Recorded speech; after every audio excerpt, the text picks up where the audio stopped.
GrupoAmos on Colombia video and audio broadcast. This is our first, and we have a very special guest. I will be interviewing Ricky Shetty, who is the daddy blogger and the ultimate digital nomad, traveling the world with his wife and 2 young children. Ricky and I met about a month ago when he was in Medellin, and he hosted a digital nomad mastery workshop in which I learned a lot. And here we go. I'm starting to show off a little bit what I've learned. Hey Ricky, how you doing? I am amazing today. I appreciate you having me on your show. It's an honor and a privilege to be your very first guest. I definitely wish you the best with the show, and it's great to be the first one. Thank you. Well, thanks for the honor you're giving me, and thanks for being my guinea pig. So Ricky, right now, he's traveling the world. He's on the South American leg of his trip. Right now, he's in Ecuador, about 2 hours north of Quito. But we are going to be talking about his recent visit to Colombia.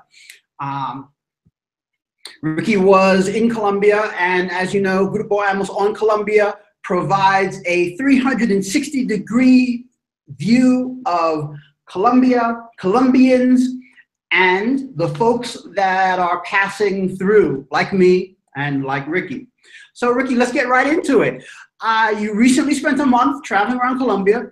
What did you think of my adopted home? Oh, you know what? I just want to put into context. So I'm going to put into context about how did I get to Colombia. So we're currently traveling. Yeah, we're traveling around the world. We've been traveling for about 9 months nomadically right now. We're from Vancouver, BC, Canada. We left the hometown of Vancouver, BC, Canada on December 6th.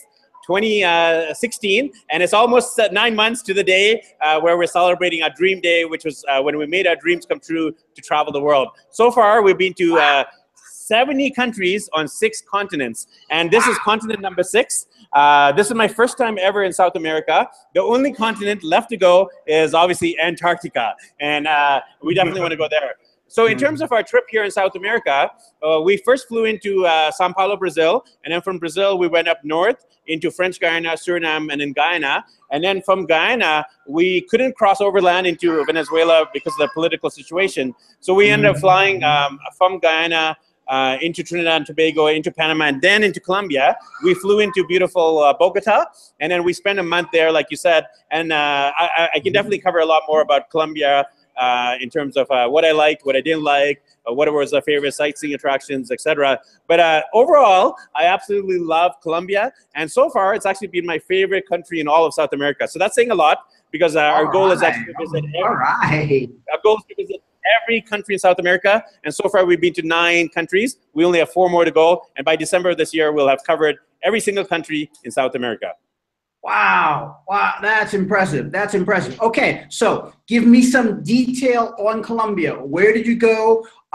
Colombia's a big country, 50 million people. About the square miles escape me at the moment. But where did you go, and what did you see? So I'll give you a rundown of our schedule. So first we started in Bogota, which is the capital of Colombia. And then from Bogota, we spent about a week there. And in Bogota, we did the typical touristy stuff. We were staying in Candelabra, which is the old town, the historical center of Bogota. We went up to the mountain area where you get a beautiful view of the whole city. Really lovely there. We did a walking tour in Bogota. And really just adjusting to the climate, because Bogota is actually one of the highest elevation capital cities in the world. Actually, Quito, where I just am actually just 2 hours north of Quito. It's actually Quito is technically the highest elevation capital city in the world at 2,800 meters above sea level. And I think Bogota is in the top 3 or 4. But from Bogota, Quito's the highest in the world. Quito's the highest capital city in the world. Okay, gotcha. Yeah, little trivia for you guys there watching and listening. So from Bogota, we actually took a bus. It's about 12 hours from Quito to, sorry, not from Quito, from Bogota. I confused my capital cities. From Bogota to Medellin, we took a 12-hour bus ride, and we traveled all of Colombia 100% overland. and it was a lot of long bus rides. So we went from Bogota to Medellin, and that's where I had the opportunity to meet our lovely host today, Gregory. And I was there for about a month, and we can definitely do a deeper dive into Medellin. But after a month in Medellin, we actually took another bus. This time was a night bus. Firstly, we went to Guatapé just for like a night, and we enjoyed Guatapé. Came back to Bogota, come back to Medellin, and then from Medellin, we took a night bus to Cartagena. We spent a couple of nights in Cartagena. Then we took a bus over to Santa Marta, a beautiful Caribbean seaside town. From Santa Marta, we went down south to Bucaramanga by night bus. And then from Bucaramanga, we went to the border of Colombia, Venezuela. We actually hopped over the border to Venezuela, to San Cristobal. And we spent 2 nights in Venezuela, just enjoying the beauty of Venezuela. And of course, it's a bit of a political mess right now. But we had the chance to visit Venezuela. We came back into Colombia, and then from the border town, we were able to take a bus back to Bogota, and only did a quick switch over, and then we went down to Cali. And in Cali was just one night, and we did a walking tour and explored the area of Cali. Then we went to the border, again by bus, and we were able to see this really beautiful church at the border between Colombia and Ecuador. And then from the Ecuadorian border, we came to Quito, and now we're here in Otavalo. So literally, I was in Colombia just last week and really enjoyed Colombia. And that's kind of the itinerary, more or less. And we obviously can go deeper into any of those cities or places we visited. Wow. Quite an itinerary, quite a lot of hopping around. That sounds really great and really exciting. Now, since you touched on a very interesting thing, which is travel in Colombia by bus. I've heard that air travel in Colombia is one of the most expensive in the country, mainly because the distances are so short and the airline fares, the fares can be quite expensive. So traveling by bus is very doable. Tell me a little bit tell our viewers a little bit about the buses, because it's not necessarily what someone might expect in South America. Tell me a little bit about the buses and some of the trips.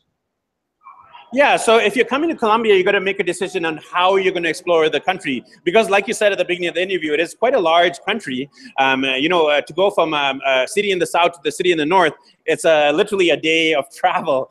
So you got to decide how you're going to travel the country. There are not many options. Either you rent a car, you buy a car, you travel around by car. Or you go on the public bus system. Or obviously you can hitchhike, stand on the side of the road, and then hitchhike your way across the country. And then obviously you can fly.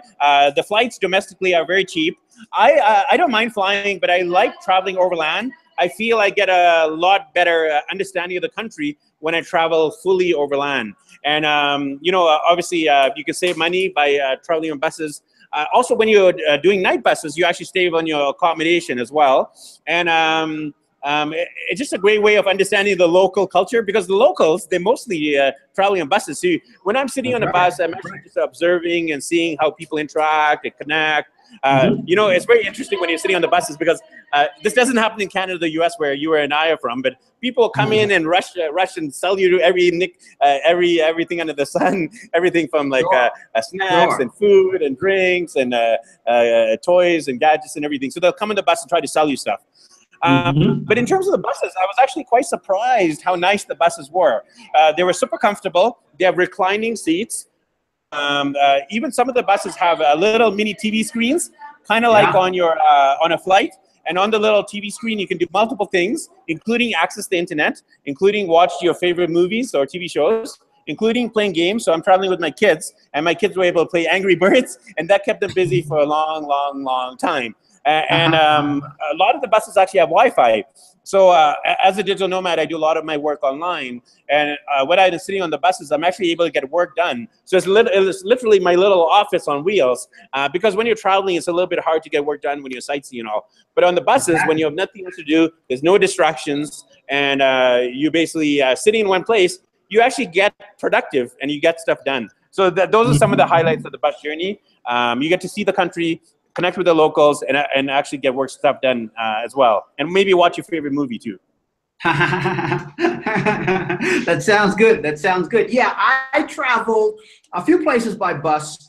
The longest trip I've ever took was from Bogota to Medellin, and the typical, I would say, the typical North American stereotype of South American travel by bus is that you're on the bus and people get on with their chickens and their goats, and it's kind of crazy. But it's not like that at all. It's almost like an airplane without the stewardess. So now let's talk a little bit about the types of travel. For example, business travelers typically travel between Monday and Friday. They're on business, they get in, they get out.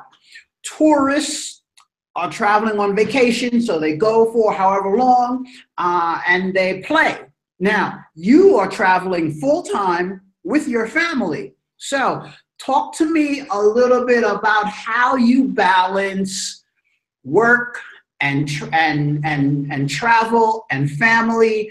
How do you intermix doing tourism and working and quality time with your wife and children? How does that work for you? That is the million-dollar question, Gregory. Great question. I just want to qualify this by saying I struggle. I struggle a lot. So in terms of the whole work-life balance, no matter where you're in the world, if you're trying to balance, a marriage, parenting, business, work, your health, your spiritual life, your friendships, fall. You can juggle. Eventually, one of those balls will fall. And I think the key thing, no matter where you're watching from around the world today, is to find your priorities. Prioritization is key because you cannot manage time. So if I have my watch and I'm trying to manage the time, it's never going to work because time's going to move continuously. But what you can manage is priorities. You can figure out what's most important to you and then put that first and then put second, third, fourth, fifth. So I'll tell you about my priorities. So I'm actually a man of faith. I'm a Christian. And as a Christian, my most important priority is my faith with God. So I put my faith first. Secondly is I put my family. Thirdly is I put my finances. So I call it the 3 Fs. Faith, family, finances.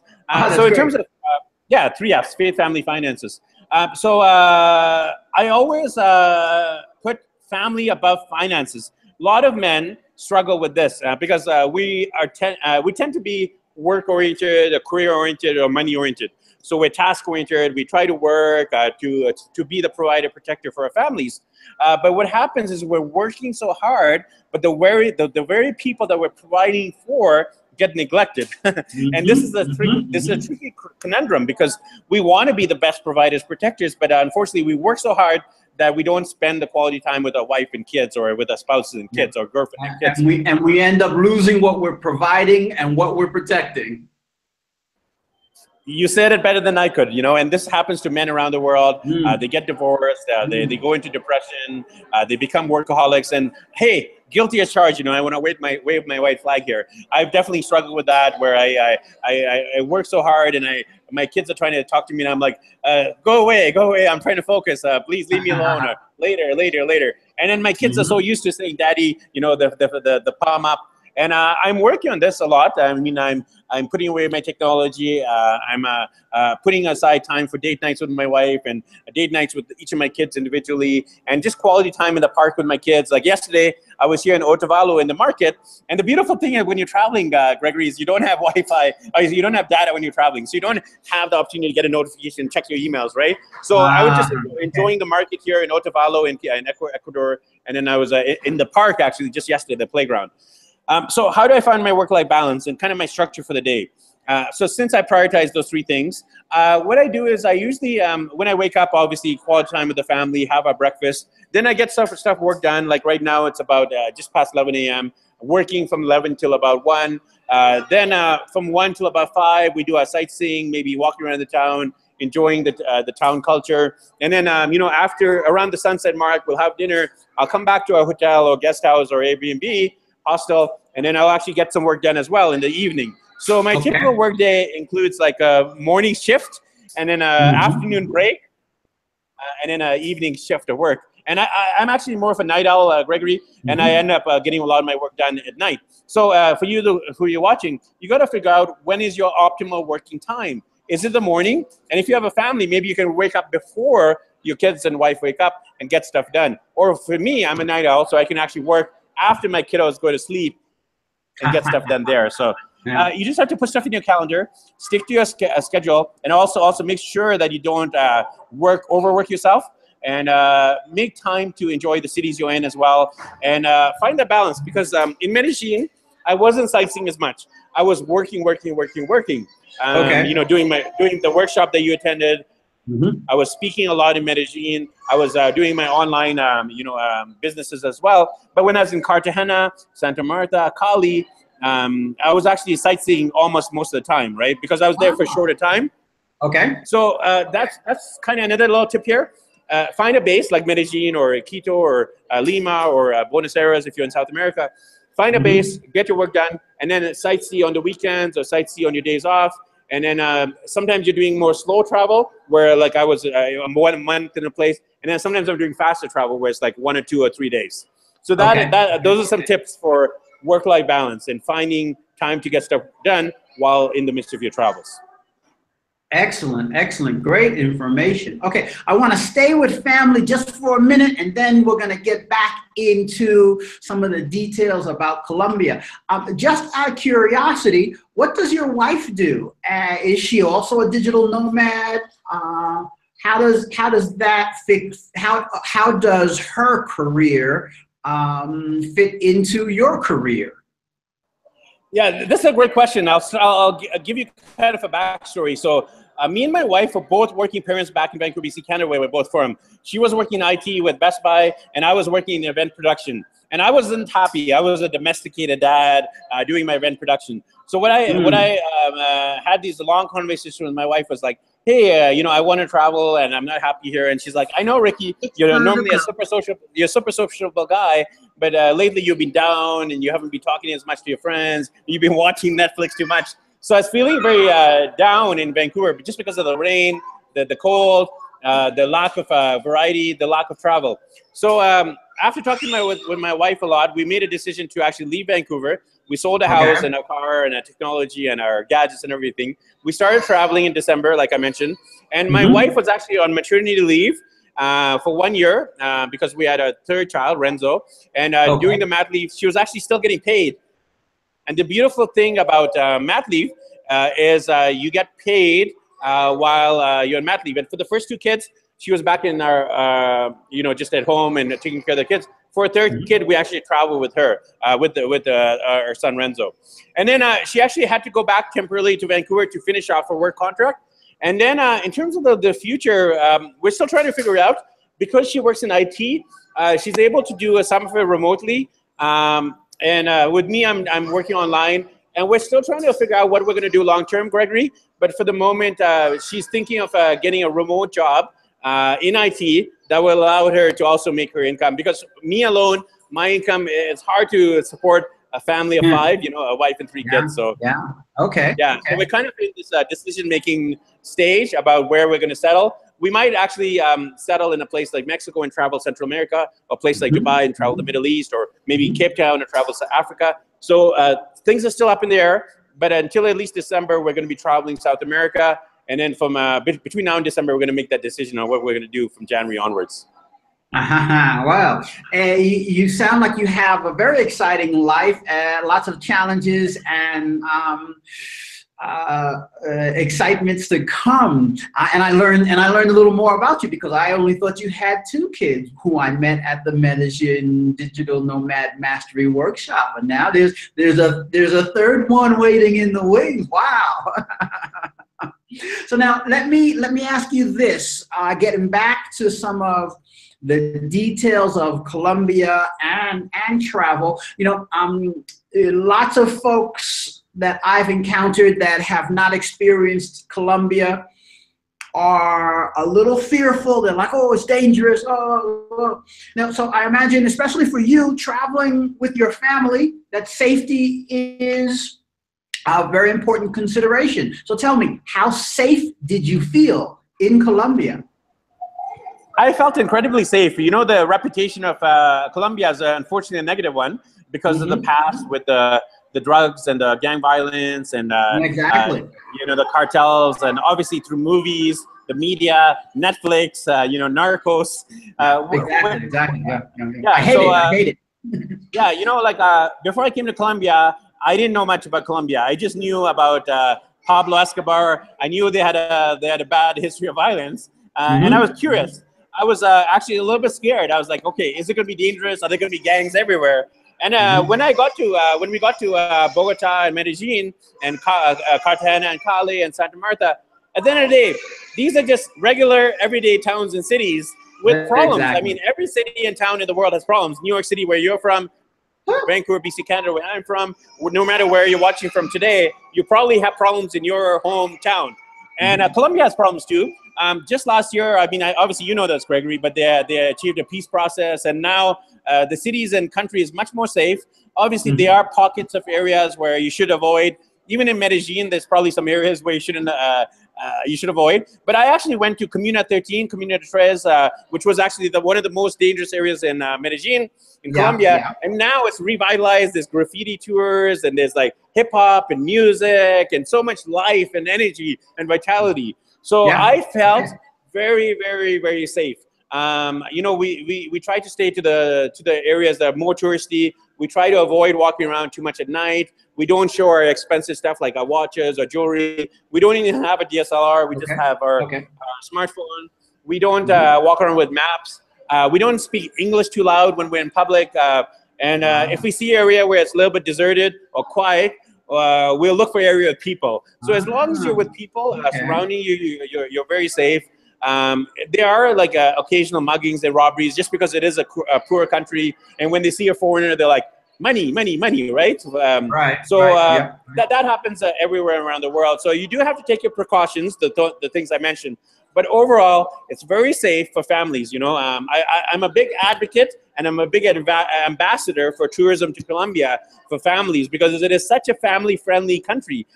When we're traveling, when they see our kids, they're like patting them on the head. They give them like candies or toys, and they're so warm and friendly towards our kids. And the kids are a great bridge builder. They're a great catalyst for the connection with the locals. So we don't need to speak the same language, but because we have kids, we can automatically connect with the locals. So yeah, I highly recommend Colombia, and I feel it's very safe for tourism currently. Excellent, excellent. So what I've learned from your answer is that a smart traveler is a safe traveler, huh?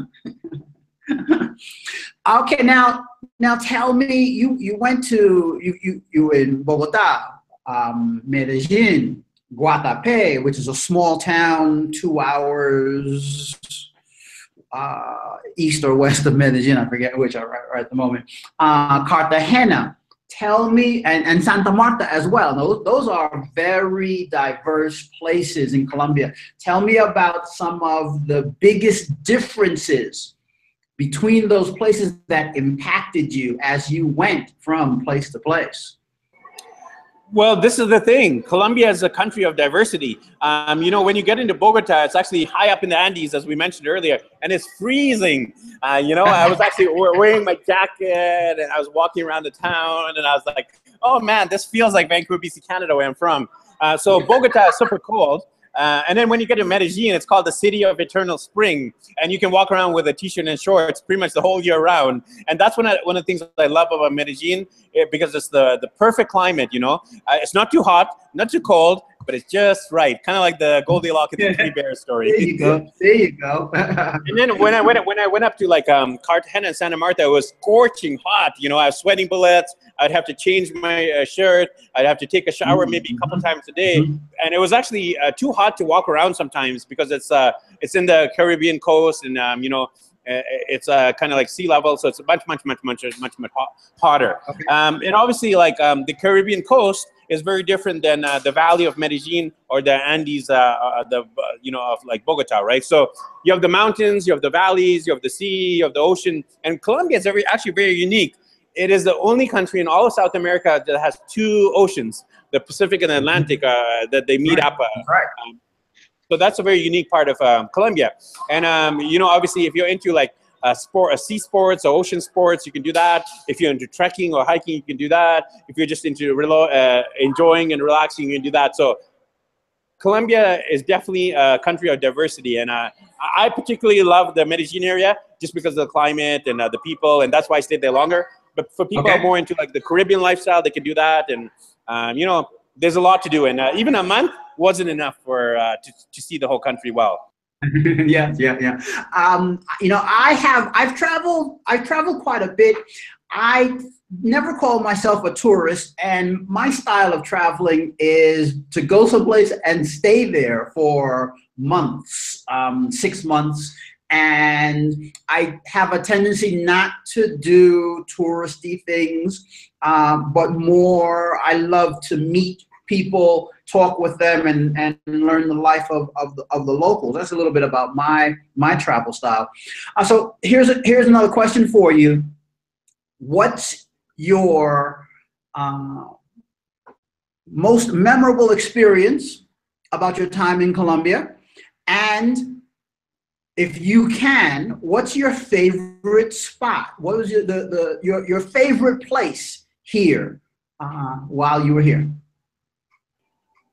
Yeah, you know, it's always hard to pick your favorite. It's like you asking me, who's my favorite kid? You know, I love all three. Exactly. People ask me my favorite country or my favorite city, I can never quite answer that one well. But I think definitely Medellin stands out because of a few variables. So if you look at the variables of what is important when you're traveling, some people love the beaches. Some people love the climate. Some people love the food and the culture. Some people love history and you know, museums and stuff like that. I feel that Medellin has a combination of all those, with the exception of the beach. So they don't have the beach. Only a quick flight away over there in Cartagena, or landlocked. Or you can go to San Andreas, which is a beautiful island, which is only about 100 US from Medellin to get there. So in terms of Medellin, I think the climate and definitely the cost of living and also the people is why I love it.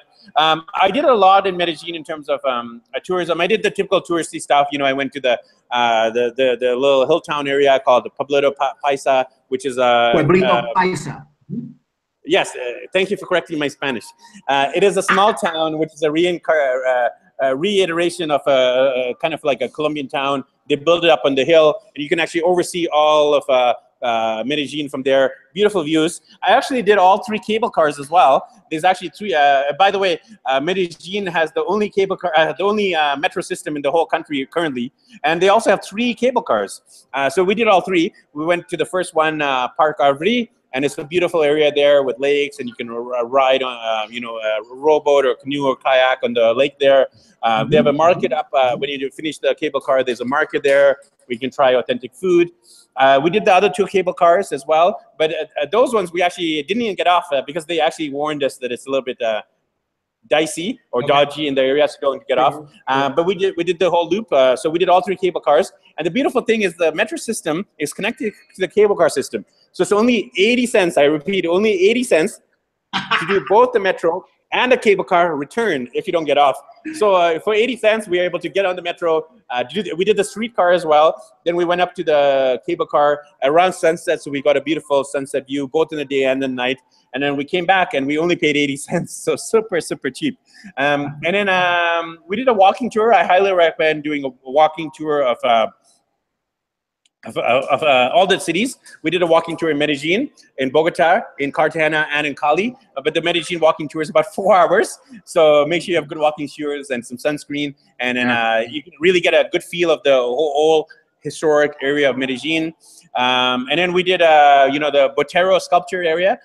So Botero is a famous sculptor artist who's from Medellin. And he creates these statues that are actually oversized people and animals and birds and horses amazing. If you're into art and culture, check that out. And obviously we tried out the local food as well. So there's something called, again, correct my pronunciation, but it's a bandeja paisa, is that right? La bandeja paisa, la bandeja paisa. So it is an interesting mix of different items. Maybe, Gregory, you can fill in the viewers and listeners on what are those different items in the national or the local dish of Medellin. What are those items in there? Sure.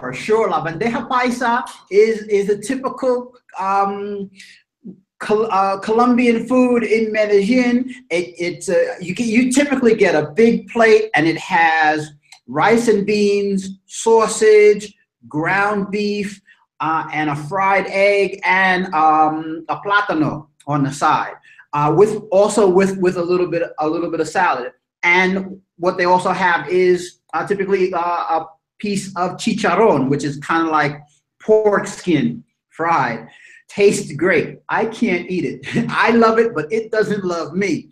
And those ingredients vary from restaurant to restaurant, but that is what they call a bandeja paisa, which is basically the, I would say, bandeja is tray, and paisa is what they call people in this region of Antioquia. They're paisas. Mm-hmm.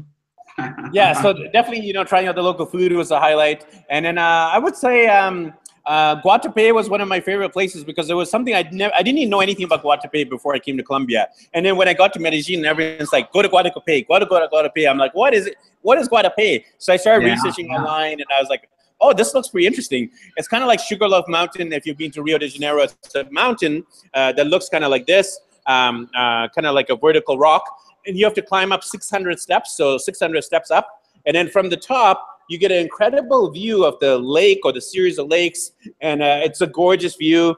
Highly recommend going there. It's only about a 2-hour bus ride. Maybe $3, $4 to get over there, $3, one way. You get over there, you can actually stay overnight. And the town is actually very beautiful as well. There are murals along the town, the plazas and the squares. And it's a very lively, it's a very tourist area too. One thing I would do, avoid weekends, because the weekends is when the local tourists go there. So if you go on a Monday to Friday weekday, you're definitely in for less commercialism, less tourism. And then one of the cool things about Guatapé is the local mode of transport is called the auto rickshaw. So kind of like in India or in Thailand, they call it the tuk-tuk. In Guatapé, I don't know what the term is, Gregory, but you can again correct me here. But I guess it's something like auto rickshaw. What do they call it in Spanish? They call them moto taxis. Moto taxis, and let me describe them a little bit. And Guatapé is gorgeous, and they have those moto taxis. It's basically think of a rickshaw or three-wheeled vehicle, half motorcycle with a bench seat in the back for passengers. And those are the moto taxis. Yeah, exactly. So those are some of the highlights. Definitely doing the cable cars, going over to Guatapé. Like there's so many more, but I would say those are some of my highlights, Gregory.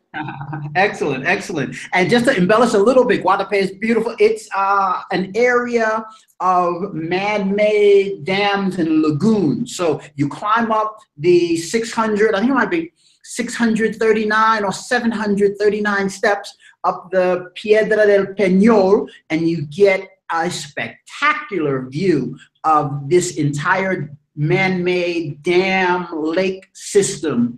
And it's absolutely gorgeous. A little bit of history.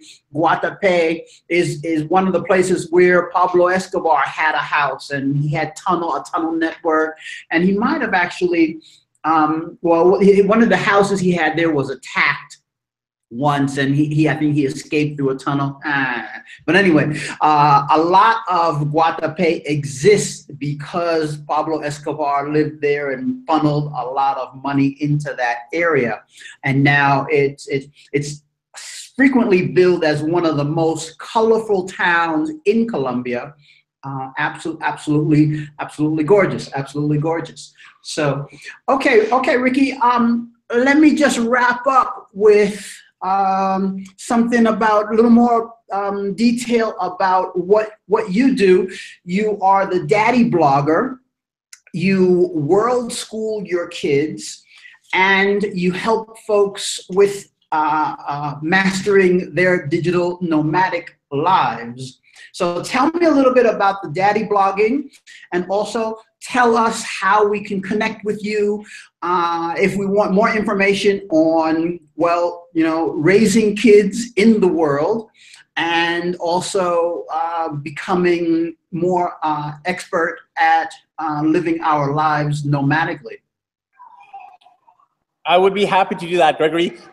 So I started daddyblogger.com on December 1st, 2012. So it's been running for 5 years. And I started out as a parenting blog where I was writing about fatherhood and my family. I was reviewing different products and services. Then I started a little travel part of it. I was reviewing different hotels and sightseeing attractions and restaurants locally in Vancouver, in British Columbia, and Canada, in the US. And then I started doing it globally, obviously, while we're traveling. So daddyblogger.com is kind of my online brand. A lot of people know me by that. I'm a passionate father, passionate about supporting other dads, passionate about inspiring families to travel more with young kids and older. So daddyblogger.com is my personal brand, my personal blog. And then Digital Nomad Mastery is my business where I teach people how to become digital nomads through 5 different things. Everything from my private one-on-one coaching to my mastermind groups. We run those every week. To my online courses. I actually have 4 of them currently on Udemy. If you type in Digital Nomad on Udemy, I'll show up right there at the top. I also have my podcasts. I've interviewed over 250 different digital nomads, travelers, expats, internet marketers, etc., travel bloggers, etc., including our friend Gregory. You can actually put the link below to the Gregory's interview. I had the chance to interview not only Gregory, but about 10 different digital nomads and expats and travelers who are in Medellin, including the founder of Medellin Guru, the editor of Medellin Living. We interviewed the founder of the Bloggers in Medellin group, and quite a few different well-known travelers and expats living in Medellin. So the podcast, and also I have a virtual summit coming up this fall called the Digital Nomad Mastery Virtual Summit, where we're bringing in digital nomads, world travelers, internet marketers from around the world to teach people the skills of making money online so they can travel continuously and indefinitely. So those are the 5 products and services I offer. I want to offer each and every one of your guests today a free one-on-one call to do anything to do with blogging, internet marketing, or being nomadically as a family, solo, or a couple. I'm offering that to any of your viewers today. Just reach out to me. There'll be a link below. But the best ways to reach out to me are daddyblogger.com if you're interested in the whole family travel side of my business. And if you're interested in becoming a digital nomad, check out digitalnomadmastery.com. Also join our Facebook group. You can type in Digital Nomad Mastery, and you can ask questions in there, engage with over 250 different digital nomads who have already made their dreams come true by learning how to make money while traveling the world through many of the different things. And I'll quickly end off with this. If one person can do it, and feel that, truly, truly, truly, if you wanted to dream more, if you wanted to travel more, don't use the excuse of time, money, kids to not travel. We travel with very little money. We didn't have much time. We were busy working parents, and we're traveling with young kids. So if we can do it as a middle-class family, we haven't won the lottery, we didn't get an inheritance, and we're traveling on a budget. We get a lot of stuff sponsored through my blog, and we're traveling, very low budget, maybe about $2,000 US a month, roughly. That's our budget for the month, especially in South America. If we're in Europe, obviously it'll be higher. But in South America, you can travel for about $2,000 a month, give or take. In Brazil, it'll be higher. In Colombia or Ecuador or maybe Peru, it might be a little bit lower. But I'm just averaging maybe $2,000 to $2,500 a month. So I just want to encourage your listeners and the viewers today. You don't have to do it crazy like we did. Sold everything to travel the world. Start traveling. Maybe it might be in your own city, your own state, maybe to another part of your own country, or maybe just traveling to the country next to yours. But, just travel. It will change your life like almost no other thing in the world. So, Definitely. yeah, so just travel, and then let us know how you got inspired through this interview to travel more. So thanks, Gregory, for having me on your show today. Thank you so much, Ricky. Thanks for that offer to our viewers. Hopefully, folks will take advantage of that. And yeah, it's my motto is do it on the fly, figure it out as you go. So thank you, folks. This has been our first GrupoAmos on Colombia broadcast, the first of many to come, with our extreme esteemed guest, Ricky Shetty. Information there'll be information on how to connect with all of us. And Ricky, thank you again. Safe travels wherever you go, and I hope and look forward to seeing you again. I'll probably have to come to a country where you are, because I doubt with your extensive itinerary and goals of traveling, hitting every city, every country, that you'll get a chance to get back to Medellin soon. So I'll probably have to come out and find you, but I look forward to doing that. Thanks, everybody, and so long from GrupoAmos on Colombia.